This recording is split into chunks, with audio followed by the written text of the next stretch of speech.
Hello बच्चों, नमस्कार। कैसे हैं आप सब लोग? उम्मीद है शानदार, जिंदाबाद, जबरदस्त होंगे।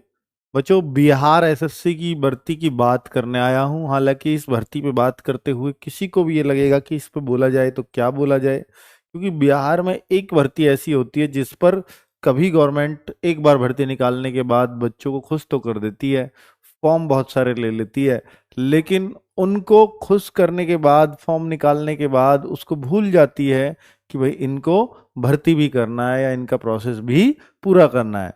अगर आप वास्तव में आपके पास बहुत समय है, आपको कोई जल्दी नहीं है नौकरी की, तो आप इस नौकरी पर अपना फोकस कर सकते हैं। हाँ, ये जरूर है कि आपका एक फॉर्म डला हुआ रहेगा।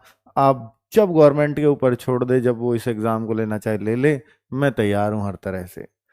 तो आप इस एग्जाम की तरफ मुड़ सकते हो। बाकी अगर आप एसएससी नाम देख के ये सोचते हैं कि जैसे एसएससी का प्रोसेस सेंटर में चलता है, जैसे एसएससी खुद इस तरह के एग्जाम लेता है, तो क्या बिहार एसएससी भी ऐसा ही चलता होगा? नहीं। इसका कारण है कि 2016 की भर्ती निकली हुई थी। इससे पहले ये आती बहुत सालों में, ये भर्ती है, नौकरी बहुत जबरदस्त है। ये नौकरी कैसे जबरदस्त है कि इसमें जो बिहार की जो भी सरकारी दफ्तरों में बैठे हुए बाबू होते हैं ना, वो किस भर्ती से जाते हैं? इस भर्ती से ही जाते हैं। चाहे वो लेखपाल राजस्व क्लर्क हो या कोई भी हो, किसी भी डिपार्टमेंट में, आप तहसील में अपना काम करवा रहे हैं, आप जिला स्तर पे कोई अपना काम करवा रहे हैं, तो ये बड़े पावरफुल पोस्ट अपने में अपने आप को कुछ समझते हैं। ठीक है, वो वाली पोस्ट है, वो वाली बहाली है। 10+2 लेवल किया तो एक अच्छी खासी पोस्ट, आप इसको समझ सकते हो। अगर इसमें भर्ती हो जाओ एक बिहार का बच्चा, तो भैया वो अपने आप को बड़ा खुशनसीब समझेगा, बट उसके लिए इंतजार उसको करना पड़ेगा। तो यहाँ पर कि जो अब सबसे बड़ा सवाल, बिहार एसएससी का एग्जाम कब होगा? ये भर्तियां 11,000 कुछ आई थी शुरुआत में, फिर ये बढ़कर 12,199 हुई, ये सबको मालूम है। इससे पहले जो मैं 2016 वाली भर्ती की बात कर रहा हूं, तो कोई 2014 भी बोलता है शायद उसको, तो वो भर्तियां 13,000 कुछ आई थी। तो लगभग भर्तियों के पद वही हैं, लेकिन बात यह है कि ये होगी कब क्लियर? सबसे बड़ा सवाल यही है बच्चों के सामने। तो मैं अगर इस बात को बोलूं कि भैया ये कब हो सकती है, इसका कुछ अंदाजा बताइए, तो वो अंदाजा मैं आपको कह सकता हूं, क्योंकि बच्चों अब आपके यहाँ इलेक्शन आने वाले हैं बिहार में 2025 में। उससे पहले, क्योंकि इसके दो एग्जाम होते हैं, एक प्री एक मेंस, तो प्री एग्जाम तो 100% हो ही जाना चाहिए। 100% हो जाएगा, इसी साल हो जाएगा। जो अभी संभावनाएं चल रही हैं वो इलेक्शन के तुरंत बाद की चल रही हैं। इलेक्शन के तुरंत बाद का मतलब है जून जुलाई की चल रही हैं।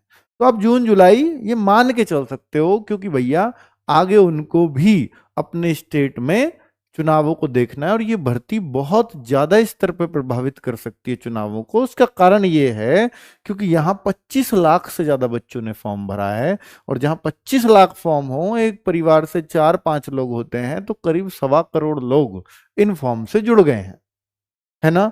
तो अब इतनी भारी संख्या के लिए गवर्नमेंट ये कभी नहीं चाहेगी कि नाराज किया जाए इतनी सारी वोटों को, है ना? तो कोई भी ये भर्ती भी निकाली भैया, वोट बैंक का नतीजा है ये। इसलिए कि बच्चे खुश रहें, बेरोजगारी से जो बच्चे तंग हैं उनको थोड़ा सी राहत मिल जाएगी, भर्ती हो या ना हो, बट इससे राहत मिल जाएगी कि हाँ भर्ती होगी, है ना? तो इस वजह से गवर्नमेंट ने निकाली है, तो कहीं ना कहीं उनको तसल्ली देने का तो ये काम करेगी कि भैया कुछ प्री वरी एग्जाम इसका ले लिया जाए, वरना बच्चे जूता उठा के बैठे हैं। चलो, अब अगर देखें कि 11 नवंबर को ये भर्ती आई थी बच्चों, ये सॉरी 27/9 को ये भर्ती आई थी, 27 सितंबर को। 11 नवंबर इसकी लास्ट डेट थी फॉर्म की। काफी लंबा समय दिया, खूब खूब तसल्ली से फॉर्म भरवाए, तसल्ली से भरवाने का नतीजा भी दिखाऊंगा अभी। तो ये शुरुआत में जब भर्ती आई तो 11,098, फिर इसमें 1,000 से भी ज्यादा पदों को और बढ़ा दिया गया, तो ये भर्तियां हो गई 12,199। तो फाइनली ये हर कैटेगरी की इन्होंने भर्तियां बता दी कि कितनी कितनी किस किस कैटेगरी में भर्तियां होंगी। तो नेक्स्ट अगर देखें तो ये बात पता चली थी, हाँ ये भी 27/9 को बच्चों को पता चल गई थी, ये बात भी कितनी भर्तियां आएंगी। ये पिछली वैकेंसी की डिटेल है, प्रीवियस डिटेल है कि भैया 13,120 पदों के लिए भर्ती आई थी। ये कब आई थी भर्ती? ये एप्लीकेशन रीओपन्ड हुए थे, हालांकि 2016-14 में आई, फिर पता नहीं कुछ गड़बड़ हुई होगी तो ये 2016 में दोबारा निकालनी पड़ी। तो 22/2/2016 को ये भर्ती के दोबारा फॉर्म आए और इसका 29/1 को एग्जाम हुआ।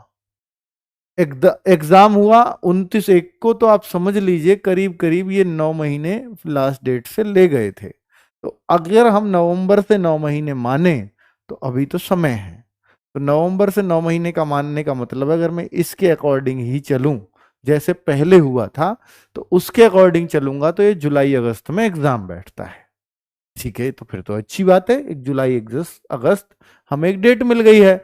लेकिन और चौंकाने वाली बात इसमें तब थी जब ये इसमें क्या न्यू एग्जाम डेट, ये पता नहीं क्या रहा होगा, 2018 में दिसंबर में न्यू एग्जाम डेट आई, फिर रिजल्ट अवेलेबल हुआ फरवरी 2020 में। फिर चूंकि 2 एग्जाम होते हैं तो मेंस एप्लीकेशन दोबारा भरवाई गई 2020 में। फिर लास्ट डेट फॉर फी के लिए डेट रखी। फाइनली आते आते इसका रिजल्ट जो है, क्योंकि कोरोना भी बीच में रहा, तो इतने लंबे भर्ती प्रोसेस में कोरोना क्या बहुत सारी चीजें आएंगी, तो इस अब यहाँ जो फाइनल रिजल्ट आया वो 26 जून 2022 को ही आया, 2016 की भर्ती का, जबकि ये तो रीओपन्ड थे, 2014 की भर्ती हम इसको कहेंगे। तो ये इतने सालों में भर्ती जाकर के पूरी हुई थी। तो क्या सर इस बार भी ऐसा होगा? ऐसा होना तो नहीं चाहिए, वरना होगा तो भैया सब कुछ बेकार ही है फिर तो, है ना। फिर तो बच्चे का वैसे ही मनोबल टूट जाएगा कि इसकी तैयारी करें या ना करें। और बच्चे इसके साइड में आप दूसरी चीजों को भी अपना देखते रहें, ऐसा ना हो करके बैठें कि मेरे को तो इसी पे डिपेंड है, क्योंकि जो भर्ती 5-7 साल लेती हो पूरा होने में, तो उस पर डिपेंड हुआ भी नहीं जा सकता। कोई ये आज से बोले कि आज से 5 साल बाद तुम्हारी नौकरी लगेगी और 5 साल तक लगातार तैयारी करता रहे, ऐसा होता है वैसे। कई बार हमें तैयारी करते करते 5 साल हो जाते हैं जब नौकरी लगती है। पर कोई अगर आज तैयारी शुरू करे और उसको बोले कि भैया 5 साल तक लगातार तैयारी कर तब नौकरी मिलेगी, तो वो कहेगा भाई मैं तैयारी ही छोड़ देता हूँ, मैं कुछ और काम देख लेता हूँ, इतना मेरे बस की नहीं है 5 साल वेट करना। वो बात अलग है कि भाई वो धीरे धीरे तैयारी करके करके करके करते एग्जाम देके ले एक और दे लूं, मैं एक और देख लूं, उसको 5 साल ही हो जाते हैं, वो हो जाओ वो अलग बात है। लेकिन अगर ये बात पहले पता होगी कि ये 5-7 साल में भर्ती पूरी होगी, तो बच्चे के मन में थोड़ा डिप्रेशन सा आ जाता है ना। तो मैथ्स जो है 25 क्वेश्चन क्या क्या आता है एग्जाम में, हम ऐसी उम्मीद करते हैं कि भाई ये इसका प्री और मेंस दोनों एग्जाम इसके जो है इलेक्शन से पहले हो जाएं, ऐसी उम्मीद करते हैं। तो आप ये मान लीजिए कि प्री का एग्जाम तो बहुत जल्द आने वाला है, जुलाई अगस्त शायद आ जाएगा। ठीक है, तो साइंस 25 क्वेश्चन आते हैं प्री में और मेंस में। सबसे बड़ी बात है यहां सब कुछ एक जैसे ही आते हैं, प्री भी ऐसा ही है, मेंस भी ऐसा ही है। तो मैथ्स के 25, साइंस के 25, जीएस के 50, रीजनिंग के 50, टोटल मिला के 150 क्वेश्चन। एक क्वेश्चन 4 नंबर का होता है, 600 मार्क्स का हो गया। 1/4 की नेगेटिव मार्किंग, 2.25 घंटे इस पेपर के लिए मिलेंगे। तो मेन 4 सब्जेक्ट है, मैथ है, जीएस है, रीजनिंग है और साइंस है। आगे अगर मैं मेंस की बात करूं तो एक चीज और ऐड ऑन हो जाएगी, वो है हिंदी। और जो क्वालिफाइंग है, बाकी सब चीज वही है, लेकिन एक चीज 2 घंटे 15 मिनट का क्वालिफाइंग जो टाइम है हिंदी के लिए, ये और टाइम मिल जाएगा। 100 क्वेश्चन के लिए 400 प्रश्न, और इसको बस क्वालिफाई आपको करना होगा। 1/4 की नेगेटिव मार्किंग है इसमें। ठीक है, ये 30% या 40%, मैं नोटिफिकेशन नहीं पढ़ के आया दोबारा, उस उतने पे क्वालिफाई हो जाता है बहुत आराम से। हिंदी तो कोई भी क्वालिफाई कर जाएगा। मेन है इन 4 सब्जेक्ट की टेंशन, वे इन 4 सब्जेक्ट्स को कैसे पूरा किया जाए। तो उसके लिए बच्चों मैं एक और बात बता दूं कि भैया इसमें जो है जो फॉर्म भरे गए हैं वो बताया गया है कि इंटर स्तरीय परीक्षा के लिए 25.5 लाख अभ्यर्थियों ने आवेदन किया है।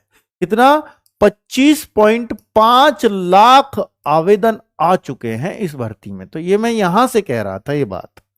अब इसमें जो बताया गया है ये भी दिया गया है कि भैया ये जो अब आपका एग्जाम है ये कब होना है? चुनाव के बाद तुरंत। ठीक है, ऐसा इन्होंने बताया है। बाकी ये लगातार इस फॉर्म को पहले की तरह स्ट्रेच करते रहे, जैसे 27 सितंबर को फॉर्म आए और इन्होंने इसको मार्च तक चलाया इसके प्रोसेस को। पहले संशोधन संशोधन चले, फिर दोबारा संशोधन, तो दोबारा संशोधन की प्रक्रिया 18 मार्च को जाकर के पूरी हुई है, जस्ट अभी। यानी इस पे कुछ ना कुछ चलाते रहे हैं ये, तो प्रोसेस तो चल रहा है सबकी नजर में।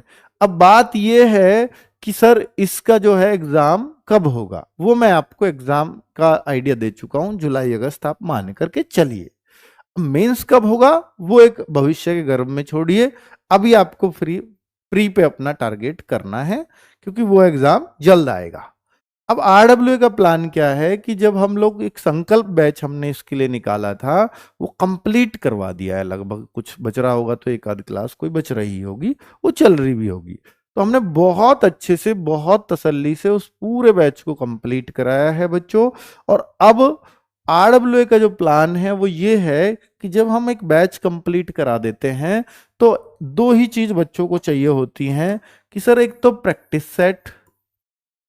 सेट और एक सर मॉक टेस्ट, दो ही बच्चे। क्योंकि हमारा उद्देश्य केवल आपको सिलेबस कंप्लीट करा देना नहीं होता, हम चाहते हैं कि हम सिलेक्शन तक आपके साथ रहें। तो प्रैक्टिस सेट हम आपके लिए फ्री ऑफ कॉस्ट शुरू करने वाले हैं 15 अप्रैल से। और मॉक टेस्ट जो होंगे कि बच्चे ये हर संडे सुबह 6 बजे, ठीक है, इसको मैं शुरू करवा देता हूं ताकि आप लोगों को ये पता चल सके कि मेरा कितना स्कोर बन रहा है। ठीक है, चलिए, तो हर बच्चे को ये दोनों चीजें करनी चाहिए जिन्होंने भी तैयारी कर ली है।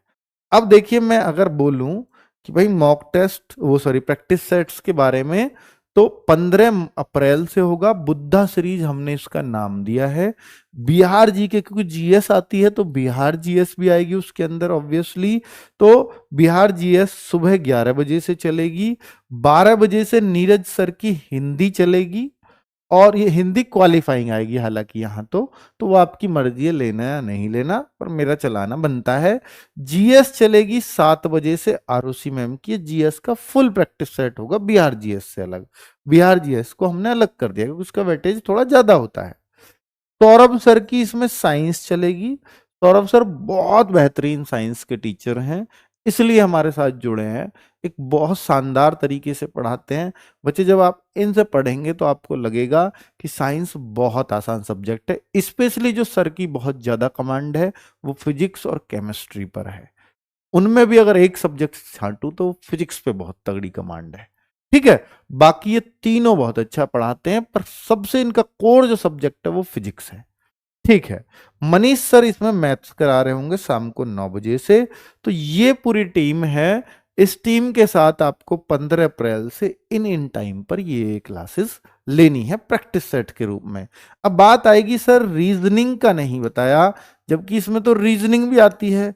अगर मैं कहूं कि सबसे आसान कोई सब्जेक्ट होता है तो वो रीजनिंग होता है, तो इस रीजनिंग को भी बहुत जल्दी मैं इसमें ऐड ऑन कर दूंगा। फिलहाल ये क्लास नहीं चल रही है, कुछ दिन बाद ये भी इस प्रैक्टिस सेट का हिस्सा होगी, बस डेट आने का वेट करते हैं।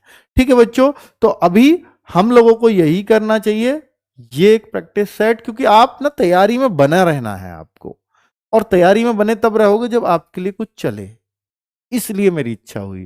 साथ में मॉक टेस्ट से आप अपने आप को देखते रहो कि मेरा कितना सुधार हुआ है, अगली बार मुझे कितना और टारगेट करना है। तो हर बार मॉक टेस्ट के माध्यम से अपने आप को चेक करते रहिए। ठीक है बच्चों, नमस्कार, धन्यवाद।